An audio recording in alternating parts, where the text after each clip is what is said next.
मराठा आरक्षणाच्या मुद्द्यावरून महाराष्ट्रातील वातावरण पुन्हा एकदा तापलंय। काही काळापूर्वी हैदराबाद गॅझेटमधील नोंदींना मान्यता देण्याच्या निर्णयानंतर मराठा कार्यकर्त्यांनी गुलाल उधळून आनंद साजरा केला होता। मनोज जरांगे पाटील यांच्या आंदोलनामुळे मराठा समाजाला कुणबी प्रमाणपत्र मिळण्याचा मार्ग मोकळा होईल अशी अपेक्षा व्यक्त केली जात होती। पण आता याच कुणबी प्रमाणपत्रांवरून सरकार आणि मनोज जरांगे पाटील यांच्यात पुन्हा संघर्ष निर्माण झालाय। मराठा समाजाला मिळालेली कुणबी प्रमाणपत्रे जाणीवपूर्वक रद्द केली जात आहेत असा गंभीर आरोप मनोज जरांगे पाटील यांनी सरकारवर केलाय। जात पडताळणी समितीकडून 3 जिल्हा परिषद आणि पंचायत समिती सदस्यांची जात प्रमाणपत्र रद्द करण्यात आल्यानंतर जरांगे पाटील यांनी महसूल मंत्री चंद्रशेखर बावनकुळे, मुख्यमंत्री देवेंद्र फडणवीस आणि उपमुख्यमंत्री एकनाथ शिंदे यांच्यावर जोरदार टीका केली। यासोबतच त्यांनी सरकारला थेट आंदोलनाचा इशारा दिलाय।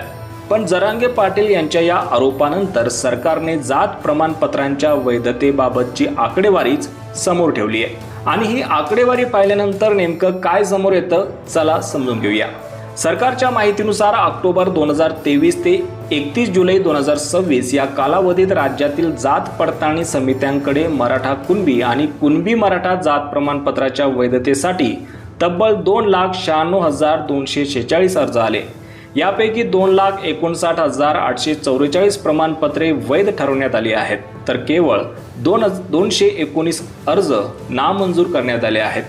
याशिवाय 10,843 अर्जांवर अद्याप निर्णय झालेला नाही, म्हणजे हे अर्ज प्रलंबित आहे। सरकारच्या म्हणण्यानुसार जात वैधता प्रमाणपत्र अवैध ठरवण्याचं प्रमाण अवघं 0.30% आहे।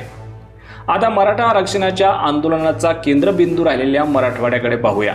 मराठवाड्यात 20,143 अर्ज जात पडताळणी समिती समोर आले। यापैकी 15,593 प्रमाणपत्रे वैध ठरवण्यात आली आहेत, तर केवळ 61 अर्ज नामंजूर करण्यात आले। याशिवाय 1,957 अर्ज प्रलंबित आहेत, तर 2,528 अर्ज अपुरी कागदपत्रे आणि इतर कारणामुळे निकाली काढण्यात आले आहेत। म्हणून आता एकीकडे जरांगे पाटील यांचा आरोप आहे की कुणबी प्रमाणपत्रे जाणीवपूर्वक रद्द केली जात आहेत, तर दुसरीकडे सरकारची आकडेवारी सांगते की मोठ्या प्रमाणावर प्रमाणपत्रे वैध ठरवण्यात आली आहेत आणि नामंजूर अर्जांची संख्या तुलनेने अत्यंत कमी आहे।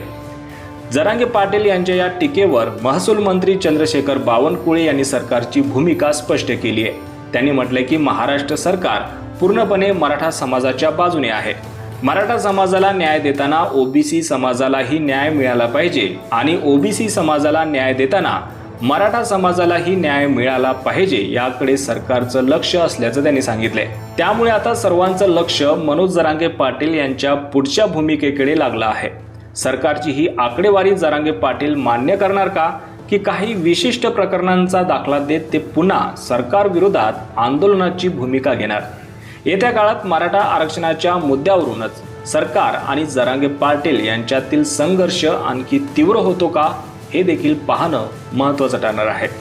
या बातमीवर तुम्हाला काय वाटतं? तुमची प्रतिक्रिया कॉमेंट सेक्शनमध्ये नक्की कळवा।